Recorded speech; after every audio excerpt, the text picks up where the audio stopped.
Shalom, shalom. Lord willing, Lord willing. Lord willing, we can get in there.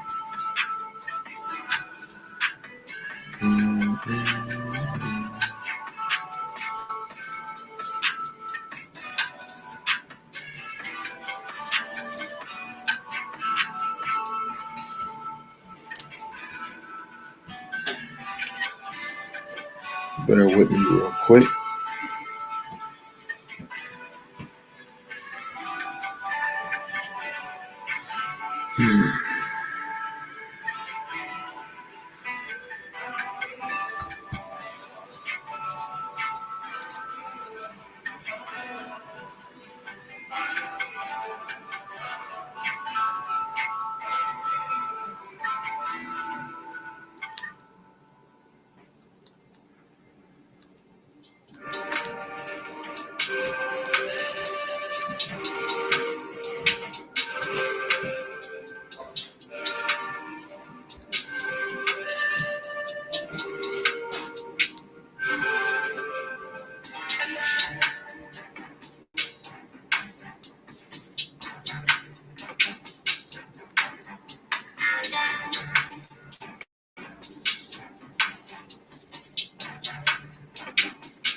Shalom, shalom.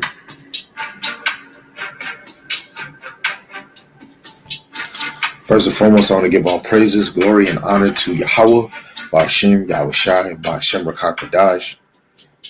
Double honors to the elder apostles and the elders of Great Millstone who rule well and teach well through the Spirit, the willing that they continue to endure and be sincere. Almighty shalom to the hopeful elect in the same Spirit, scattered four corners of the earth. Shalom to the Akwatiyam, believers of this faith and this truth, the willing that they continue to pursue their lot, which is being a loving and silent and virtuous wife. And Lord willing, the Most have mercy on the other brothers and sisters that's not in the faith. Right. You see the title of the lesson, who controls the food, the energy, the money controls the world. This is just flowing through the spirit. I came across, I think, on the internet. I think this website is called goodreads.com. And Alex Jones, he had something that he wrote where he says the Great Reset in the war for the world. And he wrote a quote and he said, Henry Kissinger warned us when he said, control the food, control the people, control the energy, control the continents, control the money, control the world. I'm like, wow, I just get smacked right in the head. So just to get that flow and go into a direction, I got led to this. So let's see what the Lord has in store. I'm going to play a video in the background, but I'm going to show you the actual video name. And you can do your due diligence and look it up too. So Lola in this video is edifying and it gets straight to the point, regardless how many precept scriptures come out, right? Lord willing, you are edified and not entertained. Don't do videos to entertain you. We do videos to edify you. So again, I'm gonna play the video off on the background, but I'm gonna have this screen up so you can see the actual video that's actually being played. And then I got a second video that I've been playing on my channel. And this is just the mindset of the rich, the mindset of the ones that control the world. So, Lord willing, again, this is edifying. So let's get into it. The title of this one is Henry Kissinger. Control food and you control the people. Agriculture is one of the most important professions in the world. The group behind WF, like the Rockefellers and the Rothschilds, want to appropriate all the arable land in the world as their servant Bill Gates is acquiring for his masters around the world. Henry Kissinger said it well: control the oil and you control the nations, control the food and you control the people. The U.S. strategy has deliberately destroyed family farming in the United States and abroad and has led to 95% of all global grain reserves being under the control of 6 multinational agribusiness corporations. The Machiavellian machinations of global food control. In the annals of power and influence, there are few statements as chillingly Machiavellian as Henry Kissinger's infamous declaration: control oil and you control nations, control food and you control the people. This assertion, made in 1970, still reverberates through the corridors of power, revealing a strategic mindset that seeks dominance through the manipulation of essential resources. However, the true extent of Kissinger's words goes beyond mere rhetoric. It unveils a calculated strategy that has shaped global food systems and redefined the dynamics of power and control. At the heart of Kissinger's doctrine lies the recognition of a fundamental truth: control over resources equates to control over populations. This realization has been exploited by political elites and corporate interests alike, leading to the deliberate dismantling of family farming both domestically and abroad. The consequences have been profound, with a staggering 95% of all grain reserves falling under the dominion of just 6 multinational agribusiness corporations. Such consolidation of power not only consolidates wealth and influence but also bestows upon its wielders an unparalleled ability to shape the destiny of nations and peoples.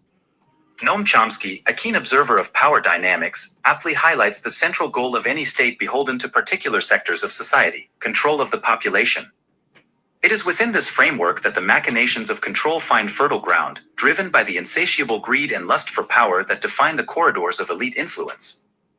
The strategies employed are as varied as they are insidious, ranging from monopolistic practices to covert manipulation of markets and regulations. The story of global food control is one of corporate hegemony and political complicity.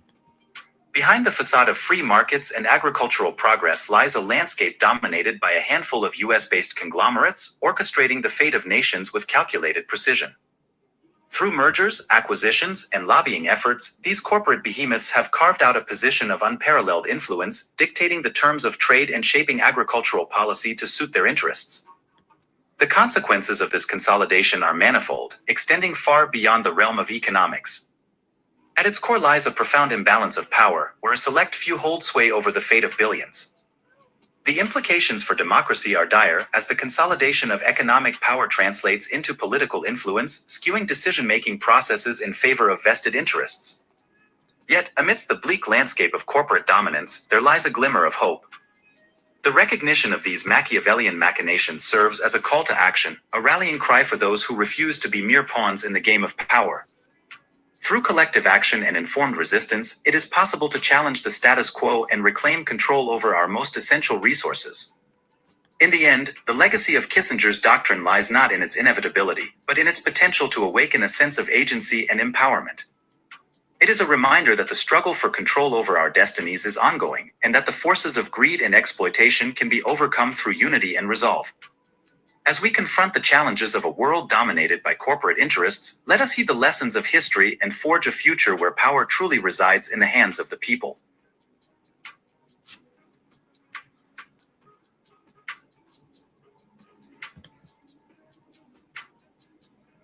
It's not a matter of what is true that counts, but a matter of what is perceived to be true. And this is Henry Kissinger, right? Again, it's not a matter of what is true that counts, but a matter of what is perceived to be true.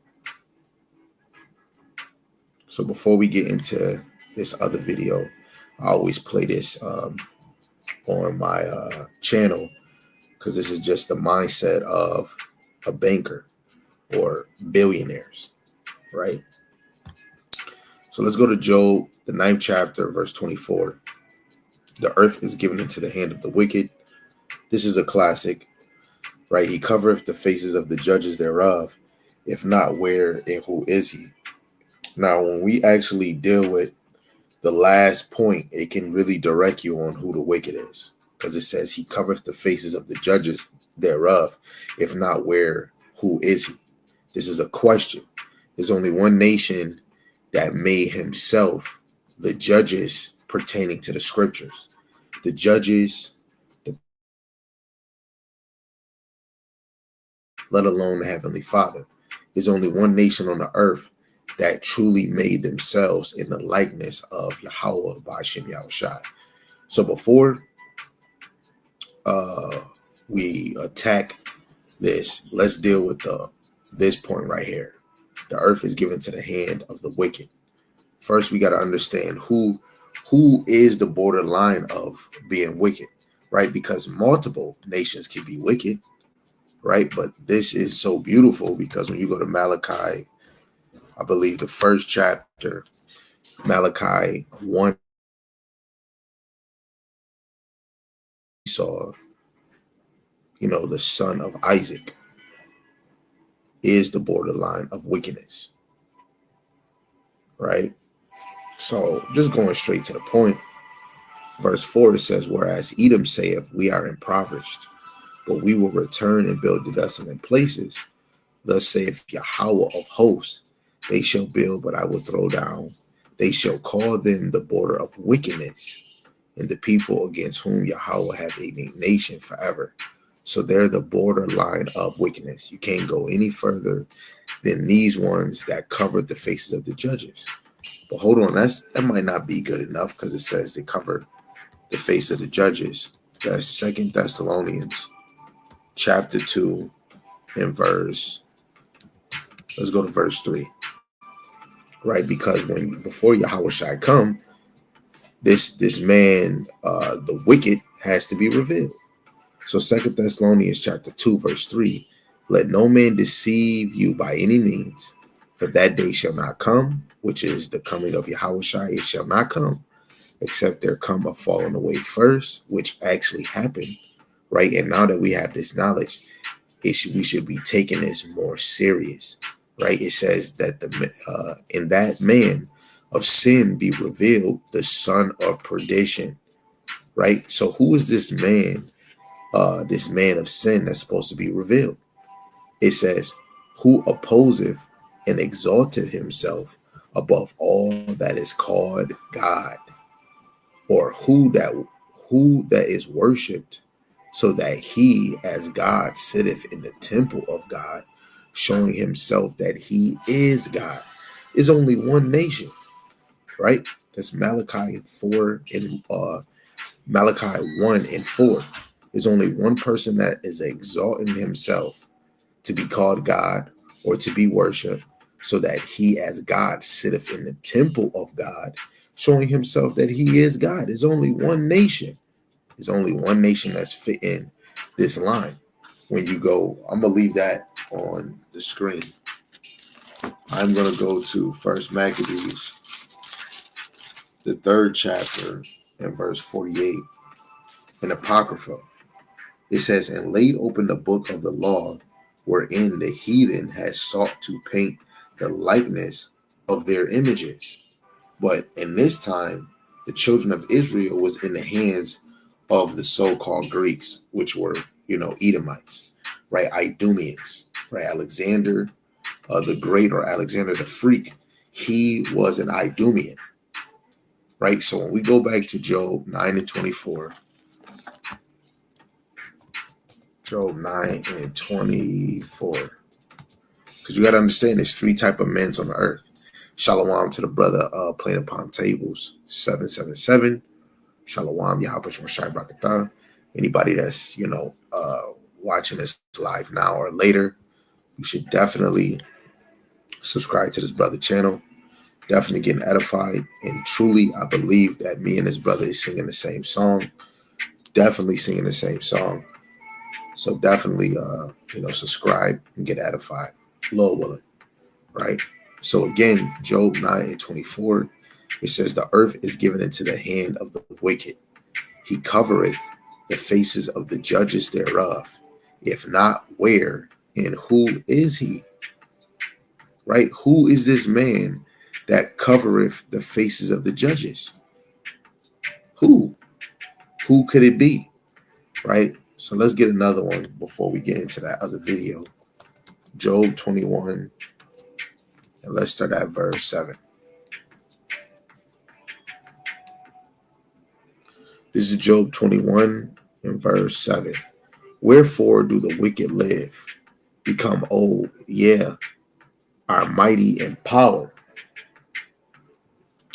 Their seed is established in their sight with them, and their offsprings before their eyes. Wait, hold on. And we're talking about the wicked. Where do the wicked live?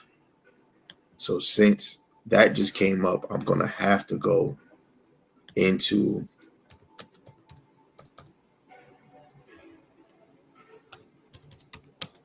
Maccabees. First Maccabees chapter 1. I'm going to have to. So going back to Job, I liked how they worded. It says, wherefore do the wicked live, become old, yeah, are mighty in power. Their seed is established in their sight with them, and their offspring before their eyes. Right? It said their seed is established in their sight with them. Right? So the wicked is establishing their seed. So let's do this. We're going to read from verse 1 to 9. Okay. This is First Maccabees chapter 1. Verse 1, it says, and it happened after that Alexander the son of Philip and the Macedonian, who came out of the land of Chittim, had smitten Doris, king of Persians and Medes, that he reigned in his stead the first over Greece, and made many wars and won many strongholds, and slew the kings of the earth, and went through the ends of the earth, and took spoils of many nations, and so much that the earth was quiet before him. Whereupon he was exalted, and his heart was lifted up, and he gathered a mighty strong host, and ruled over countries and nations and kings, who became tributaries unto him. And after these things he fell sick, and perceived that he should die. Wherefore he called his servants, such as were honorable and had been brought up with him from his youth, and parted his kingdom among them while he was yet alive. So Alexander reigned 12 years and then died. And his servants bare rule, every one in his place. After his death, they all put crowns upon themselves. So did their sons after them many years, and evils were multiplied in the earth. So it even said that basically his successors, his generals, right? They put crowns on themselves. So did their sons after them. Going back to Job 21, we seen in verse we start at 7 again. Wherefore do the wicked live, become old, yeah, are mighty in power. Their seed is established in their sight with them, in their offsprings before their eyes. So when we go back to Henry Kissinger, you look at these dang old folks, Jacob Rothschild, and these other puppeteers or whoever the heck they is. These are the ones, Salaki, right? That's Jacob Rothschild. He passed away last year, right? And you got to know they have generational wealth, right? Their wealth goes to the next generation, to the next generation, to the next generation. And of course, they having a will, they could definitely order their family, yo, I need you to do this. They're raised up in wealth. They're raised up under that leadership. They're raised up with the mindset that their fathers had, right? They're raising their children different than us. And that's how all rulers was.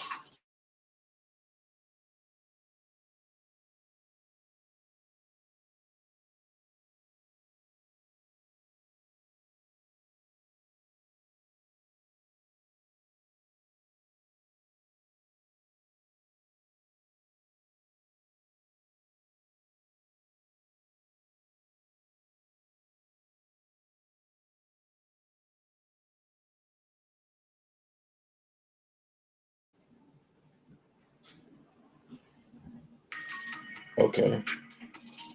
I don't know. So again, what was we at? Verse 9 again. Their houses are safe from fear, neither is the rod of God upon them. So when you go back to these men, right, they don't live in, a state of panic, right? They don't got neighbors that's plotting. I bet you these men live in an area where they can just leave their doors open. You know, uh, the rich don't live nowhere like any person of a low class. You middle class, you small hat niggas or Edomites or any nation, they do not live nothing like any one of us, right? Literally, their life is more secretive, and you have to be somebody to know somebody to even get around these type of men, right? So again, they live, their houses are safe from fear. Them kids, their kids do not have to be raised up in fear. Neither is the rod of God upon them, because the Lord is using them for their purpose, right? I believe we can go into it right now. When you go into the book of Sirach, Ecclesiasticus, the 39th chapter, and I believe the 28th verse.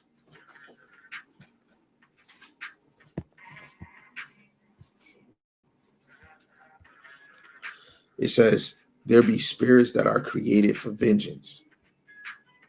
Wait, hold on. Is that the one I want? No, that's not the one I want. Salaki family. I'm jumping ahead. Verse 21, it says, a man need not to say, what is this? Wherefore is that? For he have made all things for their usage. Right? So the elite was made for their usage. That's why the Lord don't have the rod upon them. This is why they're not in panic or fear every day. Them planes crashing, they already know what it is. The dollar collapsing, they already know what it is. It says their bull gendereth and faileth not, their cow calveth and casteth not her calf. They send forth their little ones like a flock, and their children dance. They take the tambourine and harp and rejoice at the sound of the organ. They spend their days in wealth, and in a moment go down to the grave, right? And that's just like we just said. This man is in the spirit world, right? But his kids is raised up in that upbringing, right? His kids, whoever he left his wealth and his money to, they already know what to do. Like with the wealthy, they know about general wealth, right? They know how to set up a will. They know how to make sure that their businesses, their system, the strategy, their laws that they want to establish, that is going to continue, right? You have to understand that we're truly in the hands of Yahweh Bashem Yahushai. I'm going to read the brother's precept. Actually, let me get that first. We got 2 more verses, but I think it's another precept I want in Daniel, the 4th chapter. This is Psalm 73, verse 5, which is the whole 70, Psalm 73 is a good read. It says, they are not in trouble as other men, neither are they plagued like other men. This is a fact. This is a true fact. This is why this is the whole point of Romans 13:11. Wake up, wake out of sleep, for now is your salvation nearer than ever. We're able to expose it. And that goes back to 2 Thessalonians, the 2nd chapter, in verse 3. The man of sin is being revealed, right? Verse 6, it says, therefore pride compasseth them about as a chain, violence covereth them as a garment, right? This is all around. And they sit on a high stature position in this world, right? That goes with the Daniel, the 4th chapter, I believe, verse 17, right? Their pride compasseth them about as a chain. Then you got, I think, the Proverbs 4:16 or 16:4, where that they don't get no rest until they make somebody fall, right? Verse 14, it says, Job 21:14, therefore they say unto God, depart from us, for we desire not the knowledge of thy ways. Like these wealthy, rich folks, sometimes when you watch movies, they think that they're a god because they have money. They can buy this. If they get in trouble, they can pay somebody off. If the system is like that, then that means we're not living in a system that has true justice. You know, they got away with all those crimes. I watched the Edomite the other day on YouTube where people was talking about reparations, and he said, "Are you the one that it happened to? And I'm not the one that did it unto you. So I don't think that you guys should really benefit from something you didn't have to deal with." And that's like taking us away from the agenda. We should all just come together, right? And it's just like people want you to forget the past, but Yahweh Hashem Yahushai has given us these scriptures so that we can. That's the difference with a Jake in the world looking for reparation, using their own opinions and feelings. But instead, you have the scriptures in front of you to understand we shouldn't even be getting up to them asking for reparation or we need this or we need that. We really should just be patient on Yahweh Hashem Yahushai, stay focused on your course, right? And watch this thing fall. In the men of the Lord, they're supposed to be exposing, not just only Esau, right? We supposed to even be rebuking our own brothers and sisters, your wife, your children, that anybody that's going off that can be a blame to the ministry, man. Right? You got women telling another woman to be a Proverbs 31, and she can't even be a Proverbs 31. This whole truth is not just only exposing Edomites, it's exposing the Elamites, the Chinese, right? You Israelites that say you in the truth, and you non-Israelites that's not in the truth. That's what this is about. You got brothers getting that, oh, you ain't doing the law. Oh, man, you eating pork, man. Yo, the law gonna kill you. And that's talking about somebody in the world or a Christian. But then as soon as it comes to somebody in the truth, everybody want to get mute. We supposed to have our eyes open, seeing the signs. Their kingdom is diminishing, right?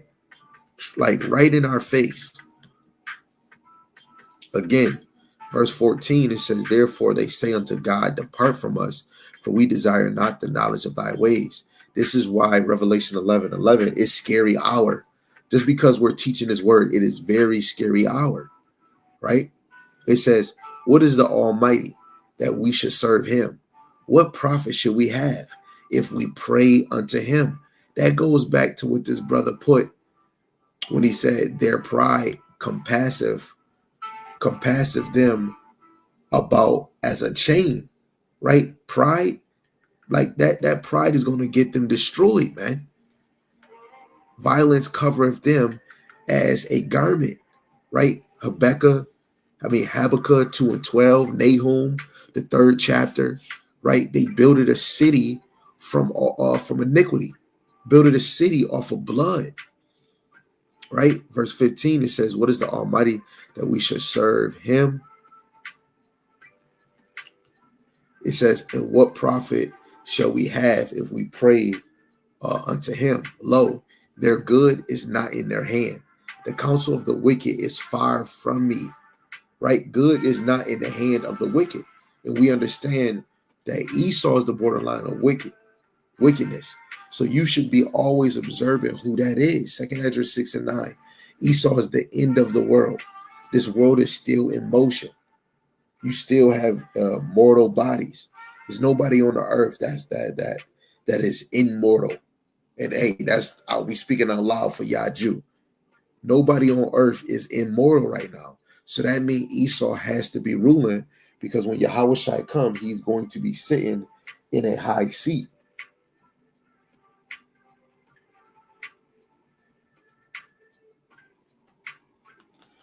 Let me see if this is what I want. Let's go to Psalm 17:14.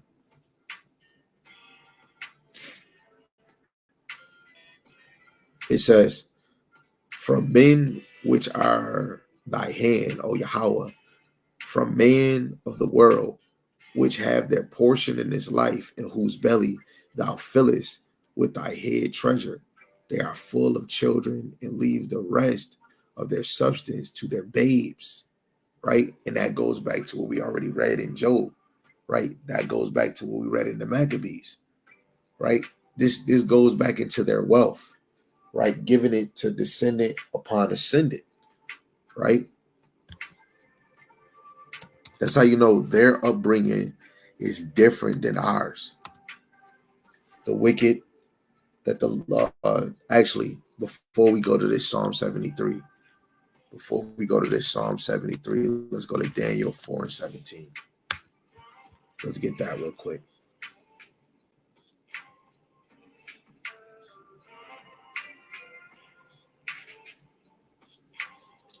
It says, this matter is by the decree of the watchers and the demand by the word of the holy ones, to the intent that the living may know that the Most High ruleth in the kingdom of men, and giveth it to whomsoever he will, and set up over it the base of men. The base of men is the lowest men on the earth, which is the ones that are the borderline of wickedness, which is Esau, right? The lowest of men, the lowest of nations, right? That's the worst nation on the earth, the Edomites. Because even in Obadiah 1:18, they're going to be totally destroyed. That's the only nation that's going to be totally vanquished from the earth, right? But the Lord ruleth in the kingdom of men, and he giveth it to whomsoever he will. So when we talk about these elites, their power was given to them by the Lord. They're far from fear, from violence is in their hands, but they're far from fear. They go to sleep good at night, knowing the stuff that they have done. If we're able to come back into the knowledge, and it's all by Yahweh Shem Yahweh Shai, how do they have the understanding on who is who on the earth? Money and all of that, right? Hiding all your secret manuscripts, artifacts. Why are they hiding these things? A lot of you, Jake, think that they don't know nothing that they're doing. If we're raising up in this truth, you have to know the wicked were put in a position to have certain knowledge of themselves and the ones that they're oppressing and the things that happen in old times. Right? Because when America was first established, you had the Northern Kingdom here first, and then they brought the Judah, Benjamin, and Levi over here. Then later on, after we started working, other nations started to come, like Chinese and all of that. But it all stems with the children of Israel. I don't care how anybody feel. You have to understand that the scriptures is directly talking to the children of Israel, because this is our punishment. And the ones that's ruling, they were set up, right? So that man, Henry Kissinger, was right. Who controls the food controls the people.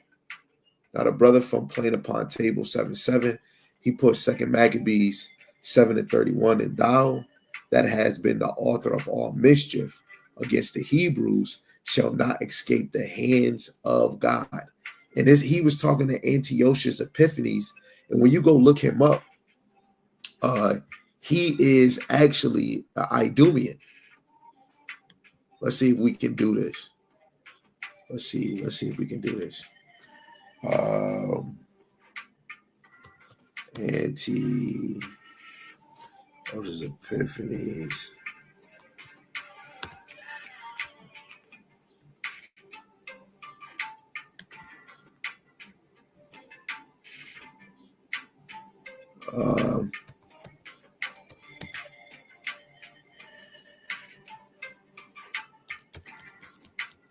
Let's see, because I just want to get straight to the point. Let's see if they don't get crafty, because they should just give you the information that he's an Idumean.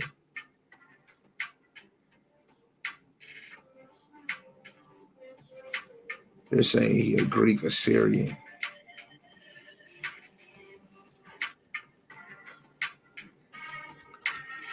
This man was an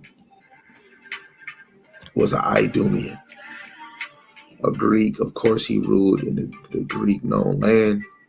We're going to go to the Wikipedia real quick. They showing where he ruled, but I could see that they getting crafty. And I'm going to find it in the back channel. And oh shit.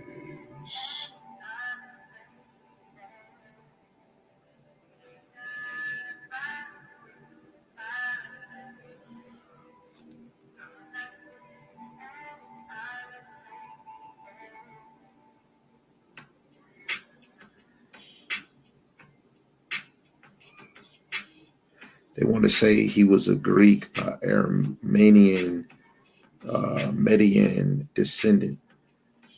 They really don't understand that the Greek land is really the land of the Japhites. I used to have the information on him, and that joint clearly said he was an Idumean.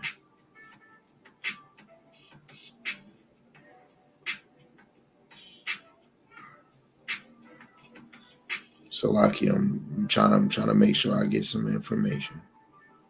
So please forgive me. I'm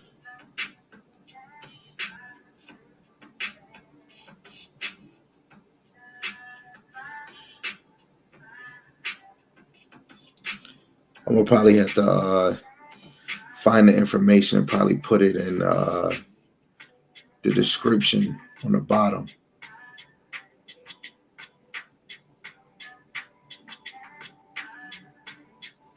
There's just so much stuff. Like I'm getting one right now that's saying he was a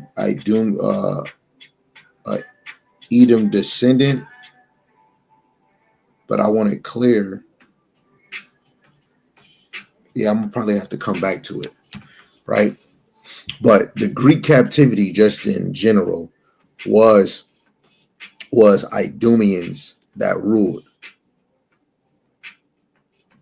This was not no other nation, right? This is where they took somebody else's nationality or somebody else's place, and then they called themselves those people of Greece or Italy or Rome.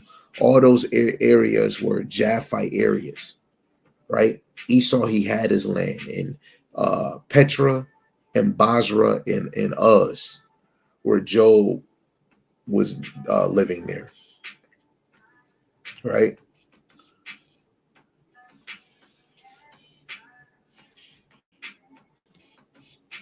This man a whole Edomite. They ain't trying to hide that. Watch, I'm gonna find it. Watch, I am going to find it.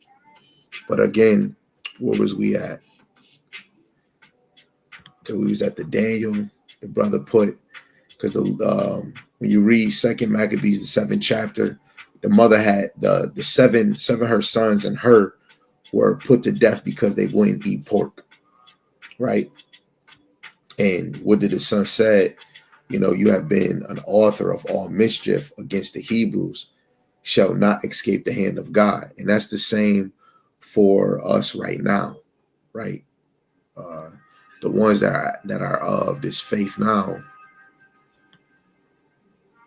the ones that are in leadership, rulership, they're not going to escape just because they're living in a place that's where they don't have fear upon them, right? Dropping down to 34, the brother, he just putting them down there. So I'm just, reading them as I go.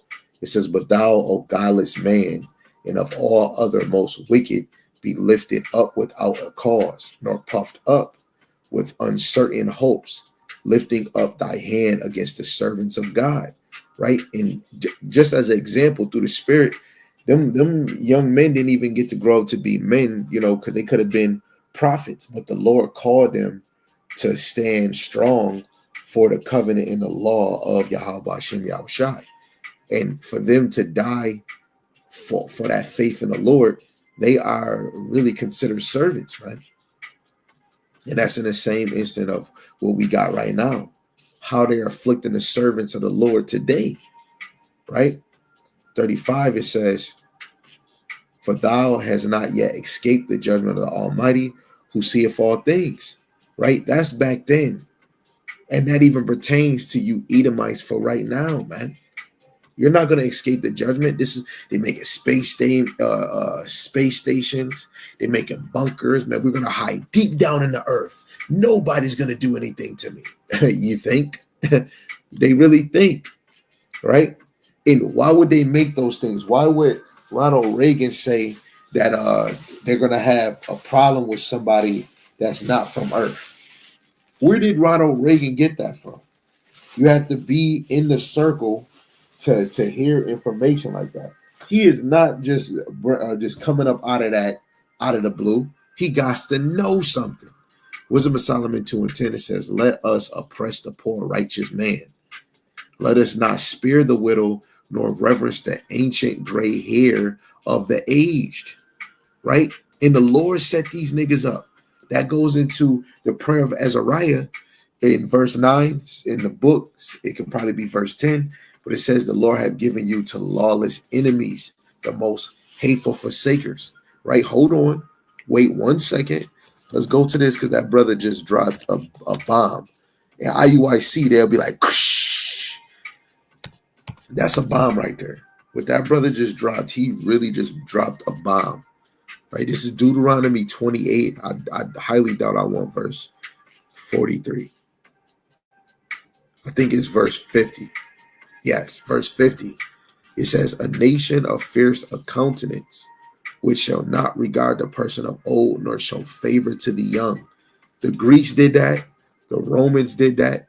And even the Americans did that. Right?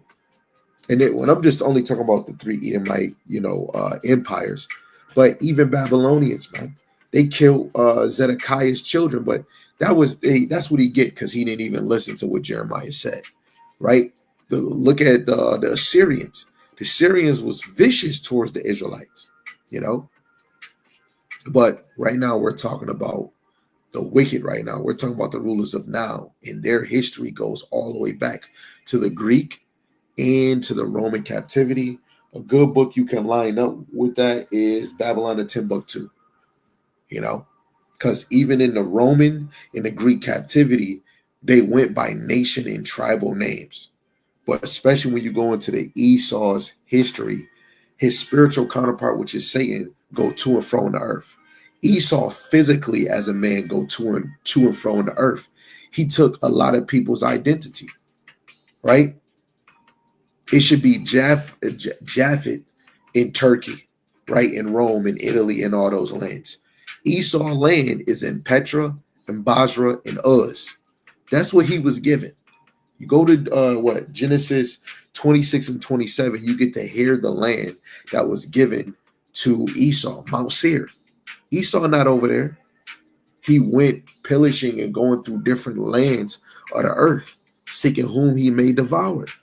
Now that he's growing in power, this is how he's not sparing a person of old or young, right? And this is what we just read. "Let us oppress the poor righteous man. Let us not spare the widow, nor respect the ancient gray hairs of the age." So you got some elders, even in America, that got to work. Who controls the food, the energy, the money controls the world. Right? Literally, we're in the punishment that the Lord put upon us.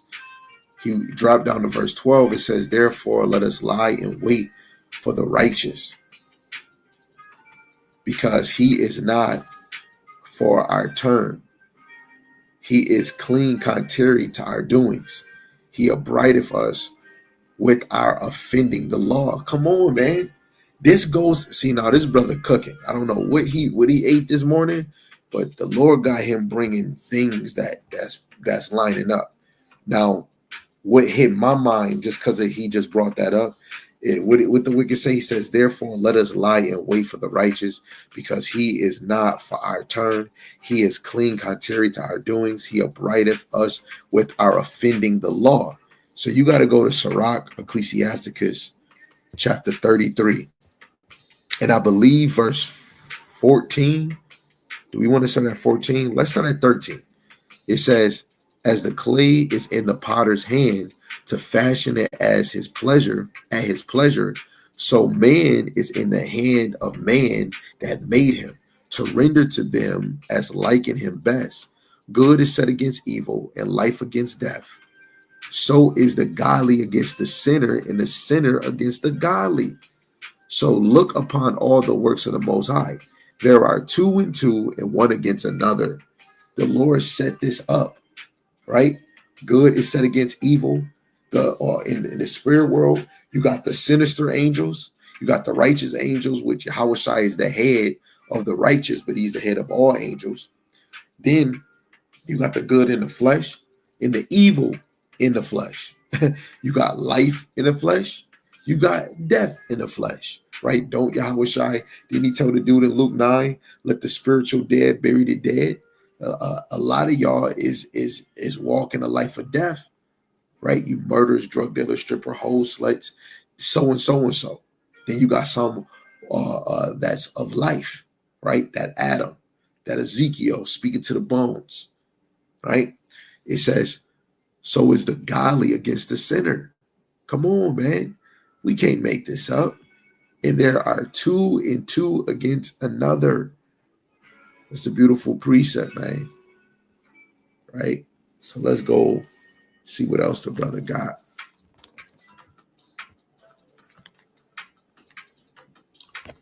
Oh, yeah. So this just goes with verse 12. It said, he upbraideth us with our offending the law, and to our infamy the transgressions of our education. Come on. Their education is a transgression. Wait, hold on. Wait a second. Hold on. Wait a second. Let me check something out real quick. Hold on. Let me not use that one. Let me use this one.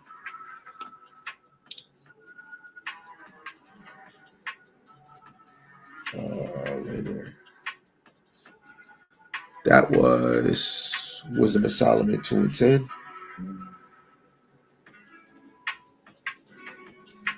In the G&T, it says, well, oppress the poor even if they are righteous. We'll show no respect for widows or old people. We'll call ourselves right if we are strong enough to get what we want. No one ever got anywhere by being weak. Righteous people are nothing but a nuisance. So let's look for chances to get rid of them. They are against what we do. They accuse us of breaking the law of Moses and violating the traditions of our ancestors. They claim to know God and they call themselves the Lord's children. We can't stand the sight of people like that. What they are contradicts our whole way of thinking. They are not like other people. They have strange ways, right? The righteous contradict the way of the wicked, right? The way that Esau want to rule this world, the righteous, you contradict them. Yo, this goes, just saying through the spirit, this goes against Mr. Pegasus, Gorilla. This goes against anybody others that say that they are this faith and they being wicked. We contradict your way. The ones that are the children of Abraham through faith and righteousness, you contradict the way of the wicked. Back to Sirach 33. This is why we're at a spiritual battle. What did he say in Ephesians 6 and 12? We don't wrestle against blood and flesh. All of this is the spirit, man. Right? These elites that's ruling, all of it is by Yahweh Ba'ashem Yahushai. Again, Daniel 4 and 7. The Lord rules in the kingdom of men. Right? Let's get that again. Right? Daniel 4 and 17. Again, who controls the food, the energy, the money, controls the world. Plain simple. Daniel 4 and 7. It says, this matter is by the decree of the watchers and the demand by the word of the holy ones, to the intent that the living may know that the Most High, the living may know. Now, in a double standard, the living is truly the elect, because you have Jake that's in the world and, oh man, I know that. Man, oh man, yeah, God. Oh, yeah. But not applying what they learned and changing their ways. So the ones that's truly living is the ones that have that breath of life. Revelations 11:11. You got niggas that saying, I'm woke, Ak. And they not even applying to what you not woke. You still sleep. Living, you're changing with your thinking, your spiritual behavior, and your physical behavior as men and as women. Living is not having bad money. Living, true living is living for Yahweh Ba'ashem Yahushai. and having an open eye. You know, like when I was young, going to different foster homes, my foster parents used to always hurry up and wake up, get that coffee, and watch the news. This is how the ones that are living are waking up, listening for the men of the Lord to bring a lesson, bring out some new news. That's how it was in the ancient world. What the prophets got to say. 1 Samuel 9:9, when somebody wanted a message for them from the Lord, they went to a seer. Right? So again, it's to the intent that the living may know that the Most High ruleth in the kingdom of men, and giveth it to whomsoever he will, and setteth up over it the base of men. So really, you're in a kingdom that the Lord have given to the wicked. People would say, why would you serve a God that would give his kingdom to the wicked, knowing that they're going to go off? You have to understand prophecies. We deserve this. That goes back into the prayer of Azariah. When Azariah was praying, Lord, we deserve this. Your righteous judgment, we deserve this. We deserve everything that the Lord has put us through, because just imagine how what we put the Lord mind through. Oh man, they doing this. All we had to do is serve and obey Yahweh Shema Shai, and he was going to make us above all nations. That's what you get, what you read in the beginning of Deuteronomy, the 28th chapter. We do his commandments, he will put us above all nations. But we did the opposite, right? So let's look at, I think I want to, let's get this little story, and then we'll play the other video. Other precepts is coming. Salaki family.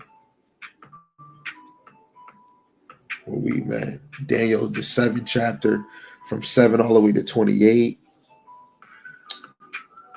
Do I want that? No, I ain't gonna get that one. So this is Daniel chapter 5 in verse 18. It says, O thou king, the most high God gave Nebuchadnezzar thy father a kingdom, a majesty and glory and honor. You see that? The most high God, the most high power. He gave Nebuchadnezzar thy father a kingdom, right? And for the majesty that he gave him, all people and nations and languages tremble in fear before him. Whom he slew, and whom he kept alive, and whom he set up, and whom he put down. Yo, we're about to get into a time, if you're not following the ways of this new system, they're going to try to find you and put you to freaking death, right? We were getting penalized in the beginning of this, beginning of America. Now they let you live and make you think free. Right now, why is the system changing? If this system is good, why are they changing it? And Donald Duck is talking about make America great again. America was great for them in the beginning when we were low, when we wasn't able to be celebrities and be all this other stuff. They want to get back into controlling what you can and what you can't do, what you can consume and what you can't consume. But that's going back to showing you the Lord is getting ready to turn their kingdom over, right? These is all signs, man. Signs. Back then, what did Nero want? He wanted to make Rome great again. The Lord is putting his spirit on these Edomites to want to make Babylon, make America great again. Verse 20, it says, but when his heart was lifted up and his mind hardened in pride, he was disposed from his kingly throne, and they took his glory from him. And he was driven from the sons of men, and his heart was made like a beast, and his dwelling was with the wild asses. And they fed him with the grass like oxen, and his body was wet with the dew of heaven, till he knew that the Most High God ruled in the kingdom of men, and that he appointed over it whomsoever he will. When you go up, you can go read the chapter for yourself. Maybe you should read it. Maybe you might not understand it. But Nebuchadnezzar, through Daniel, was telling him he was supposed to glorify the Heavenly Father. He looked at his kingdom and said, look at this kingdom that I have built. The Lord heard him say that, and he already prophesied that he was going to make him like a beast. This man was crawling like a damn animal, looking like a bum. right? Because he couldn't glorify the Lord. And that goes back to when we talk about the pride. This wicked ruler we're in the hands right now, they have wicked pride. And they don't think that Yahweh Shem Shai is ruling their kingdom in the fourth dimension. We said it, we read it in Psalms, right? Wait, was it Psalms? No, it was Job 21. Was it Job 21? Yes. The Almighty, that we should serve him. What profit should we have if we pray to him? They said, therefore, they say unto God, depart from us, for we desire not the knowledge of thy ways. That's the pride of the wicked. They don't think that Yahweh Shem Shai ruleth in the kingdom of men. That don't make sense. Show me a sign that he's real. They don't believe it. But through the spirit, these elites, Salaki, yeah, he's one of the elites too, right? Small hats, whatever position he playing. These elites, right? I gotta get this. I said that was the last one of the last one. Revelations 11:11. Right? Let's get this, right? Because why would this verse say this? Because they know. They know. Revelations 11:11, it says, after 3 days and a half, which is 350 years, the spirit of life from God entered into them, and they stood upon their feet, and great fear fell upon them which saw them. Yes, it's people as citizens, but a lot of these Edomites and these other nations, and even Jake, when you out in the highways and byways, you look like a fool. But only the elite that understand that's putting so much restriction, so much control in their so-called kingdom, they know who the children of the Lord is, man. We just had to be revealed. And how do we get revealed? Is that now we get the breath of life in us, and they stood upon their feet. What you think we doing on the highways and byways? We're standing on our feet. We stood up. It's like a child that before could not crawl. Now they crawling. Then they walking. Now they running. They standing. They stood up. Right? The children of the Lord stood up. All praise to Yahweh Bashim Shai Bashim Kakadash. Brakati Yahweh Brakati Yahweh Shai. Lord willing, this video right here is edifying. And I just want to say before I even close, I want to say the Wadi Yahweh Shem Shai for allowing me to bring forth this lesson. Lord willing, it was edifying to you just like it was to me, right? Keep your mind open and understand that you are under control. The foods that's being promoted on TV, the foods that's promoted in these storehouses. A lot of us don't have cattle. We don't got a farm. We don't got our own water. Not everybody, right? You 1% that do, happy for you. But we're talking about the wholesome, right? We're not living good. We're in the ghettos, potholes all around. You paying living paycheck to paycheck. They give you enough just to pay or meet the standard of so-called living, but you ain't living, So you have to understand the ones that control the food, the energy, the power, the electricity that we could say, right? The money, they control the world. None of y'all can make your own currency and mad people hop on it. You don't even got a spot in the government, So again, all praise to Yahweh Shem Shai. Let's get into this video.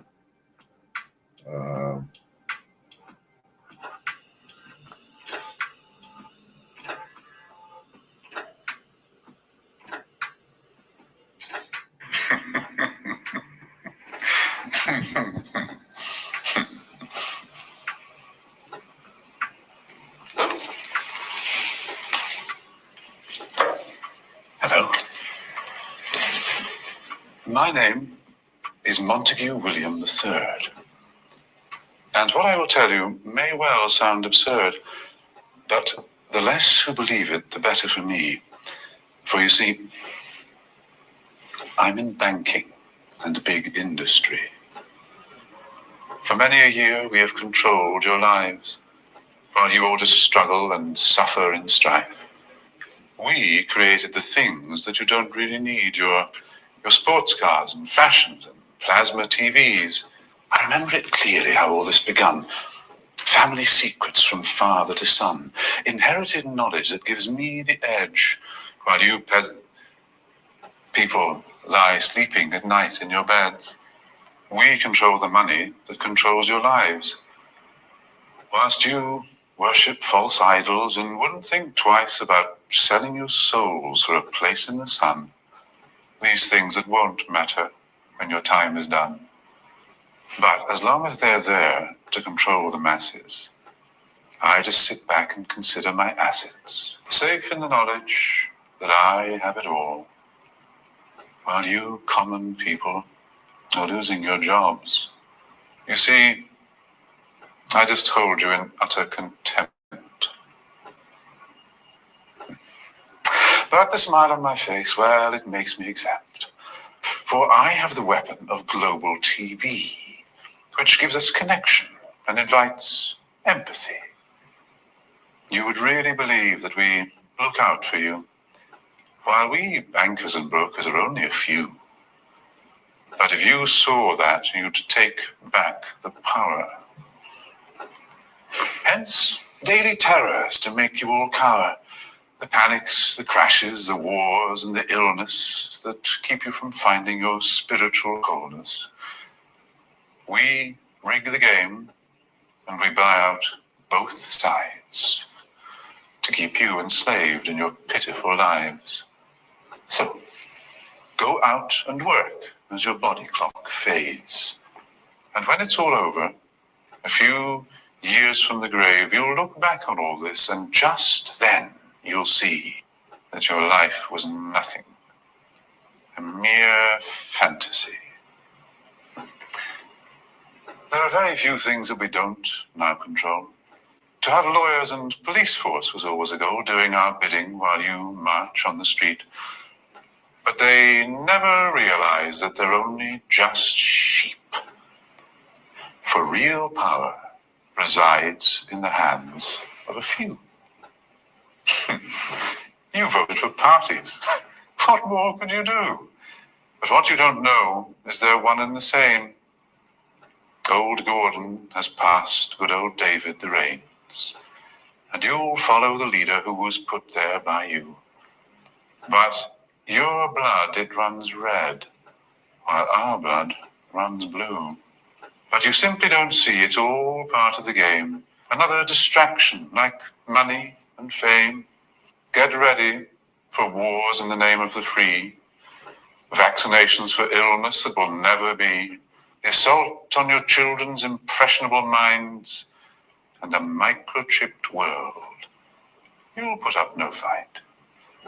Information suppression will keep you in tow. Depopulation of peasants was always our goal. But eugenics was not what we hoped it would be. Oh yes, it was us that funded Nazis. But as long as we own all the media too, what's really happening does not concern you. So just go on watching your plasma TV, and the world will be run by the ones you can't